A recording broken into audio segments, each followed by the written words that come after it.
Hello everyone and welcome to Blog on Everything and welcome back to the channel and welcome to yet another win for FC Barcelona.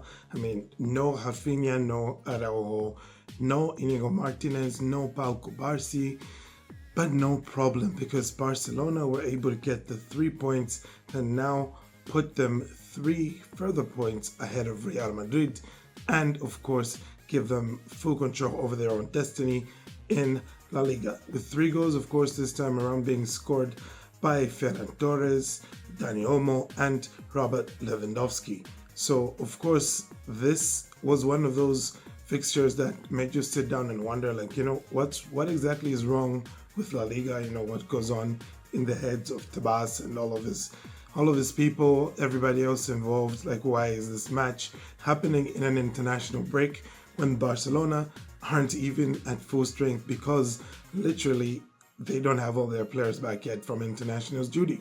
Well, like I said, La Liga, we don't know what goes on in their head. Despite that though, Barcelona was still able to get a very credible, if not respectable, 3-0 win here against Osasuna.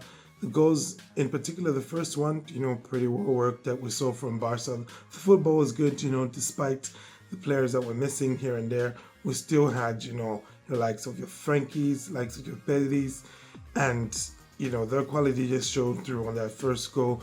Alejandro Paude with a wonderful assist, as well for Ferran Torres, and the Barcelona could have scored more than 3 goals in this game, but 3 goals were more than enough to get the job done, which is all you can ask for really right now for Barcelona, because in as much as there's just about, 8-9 matches left, I forgot to check which round of fixtures this was, but it's definitely in the final stretch here, and it's good for Barcelona to be having this 3-point gap, especially with all the other commitments Barca still has, in the Copa del Rey, in the Champions League.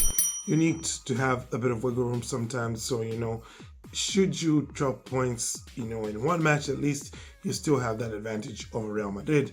Of course, there's also still an El Clásico to come where Barcelona is at home, and there's still some difficult matches Barca has to play, like away at Bilbao, like at home versus Villarreal, and at home versus Celta. And look, anybody who's watched Barcelona over the years knows that a match versus Celta is not anything to take for granted. It's not a formality, especially with Celta having something to play for this time around, European qualification, good on them. So that's going to be something. But aside from that, really, I don't really have much to say here, okay? Because, like I said, this is an international break. There was not supposed to be football on. So it's pretty late and I had other things planned, which I need to rest for. And because of that, my match review is just going to be nice and short and straight to the point. But, you can let me know what you thought, of course, in the comment section. And by the way, but about that Lamine Yamal kid, right? After what he did against the Netherlands again today here, we just saw some pretty silky football from him. Just a shame he didn't get any assist or any goals in this one, but he should have had at least 2 goal involvements here. Just say, from what I saw. I also saw good things, I think, from both Pablo Torre and Pau Victor. Pau Victor in particular, he was only on for about, 10 minutes at most, but during that 10 minutes, he was the busiest player on the pitch for Barcelona. Well, second busiest, only Gavi was busier than him because, another nice return to the starting 11 here for Gavi. Grew into the game and arguably one of the best players. Easily could have deserved the man of the match. He went to Pedri instead, who, of course, Pedri is just Pedri at the moment. Can't argue with him getting man of the match. And just like I said, you couldn't have argued if it was Gavi either, because both of them looked pretty good here. And this is good for Barcelona to see Gavi finding form this late into the season. That's definitely something to smile about. Hopefully Dani Olmo can recover. And otherwise, everybody else did good here. Fermin Lopez, Alejandro Paude. You can name everybody who was in the starting 11. Jules Koundé, everybody else who came on as a sub as well.